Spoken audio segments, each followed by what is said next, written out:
que eu entendo é o seguinte: eu acho que está faltando ao tricolor, ao conselheiro de São Paulo, também ao torcedor, pressionar mais essa gestão a adiar alguns negócios. Porque, por mais que São Paulo tenha necessidade urgente de dinheiro, isso é fato, eu acho que em alguns casos dá para esperar um pouco mais, porque esses garotos são certeza de dinheiro em caixa. Agora, endurecendo o jogo agora, vai ser mais dinheiro enfim, lá na frente.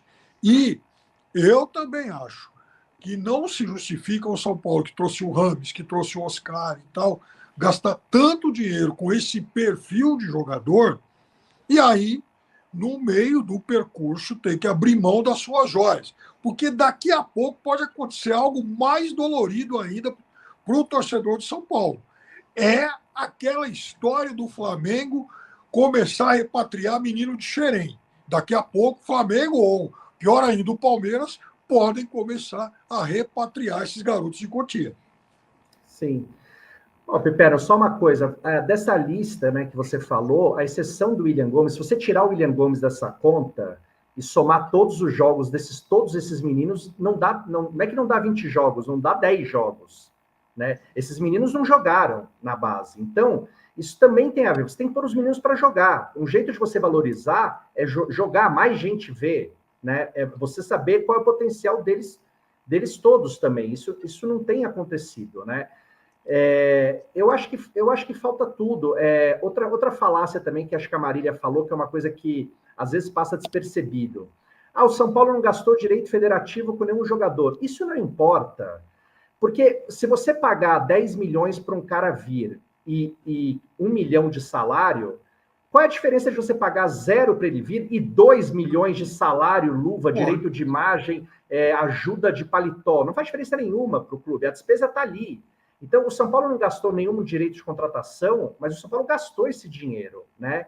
Então, até isso é meio um jeito de tentar você meio que driblar a inteligência do torcedor. Parece que o time está economizando, não está economizando. A folha do São Paulo esse ano provavelmente é mais cara do que a do ano passado. Isso já é um paradoxo do que a diretoria nos avisa em janeiro, né?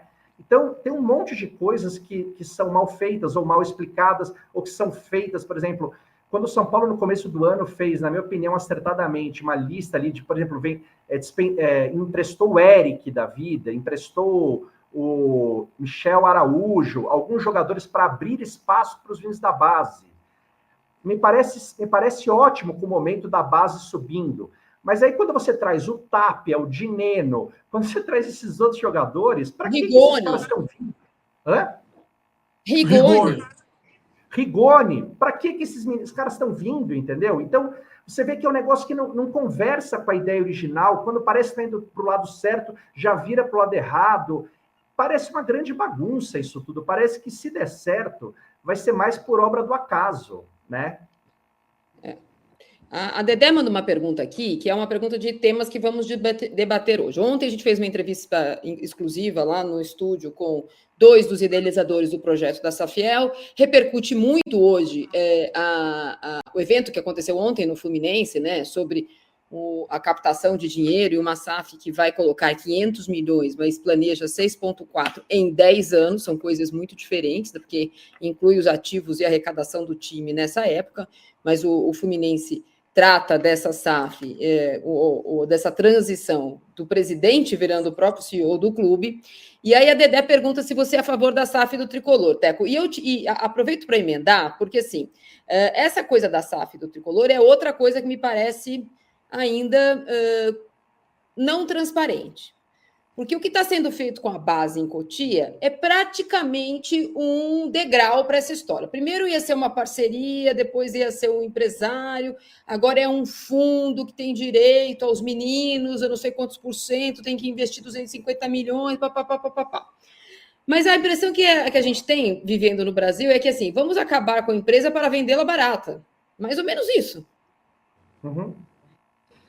Sobre a história da base, eu, sem muita informação, em princípio, eu sou a favor. Eu acho que faz sentido o movimento, sem conhecer os detalhes, e provavelmente nos detalhes mudarei de opinião. mas a ideia me parece fazer sentido. Sobre SAFs, Marília e Pipera, eu acho que assim, a gente já está vendo alguns exemplos aqui no Brasil, e está bem claro que tem SAFs e SAFs, gestores e gestores, isso tá óbvio. E aí eu acho que o ponto central, como no futebol, é quem é que vai comandar, que tipo de dirigente que vai tomar essas decisões.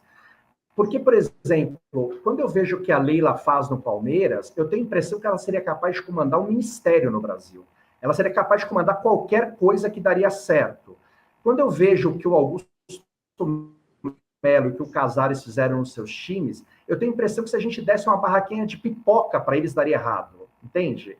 Então, a questão para mim é quem é que vai tomar as decisões, qual é a qualificação, que tipo de gestor é esse? Porque se você coloca um cara ruim, um cara desonesto, um cara com outros interesses, provavelmente vai dar errado. A gente tem alguns clubes aqui, por exemplo, o Vasco. A gente pode dizer que o Vasco melhorou com a SAF?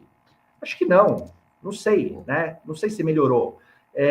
A gente tem casos que deram certo, casos que deram errado, mas, de novo, acho que parte da qualidade do comprometimento do grupo de gestão, com todos os defeitos que a Leila tem, ela me parece em outra prateleira quando comparado, por exemplo, ao presidente do Corinthians e do São Paulo, e ao Santos, por exemplo. Então, assim, se a gente tivesse um presidente de outra qualificação, com outro tipo de tomada de decisão, talvez não precisasse de SAF. Não sei se faz sentido falar de SAF para o Palmeiras hoje, por exemplo, entende? Então, às vezes eu acho que é mais o grupo que está controlando do que se é SAF, se não é.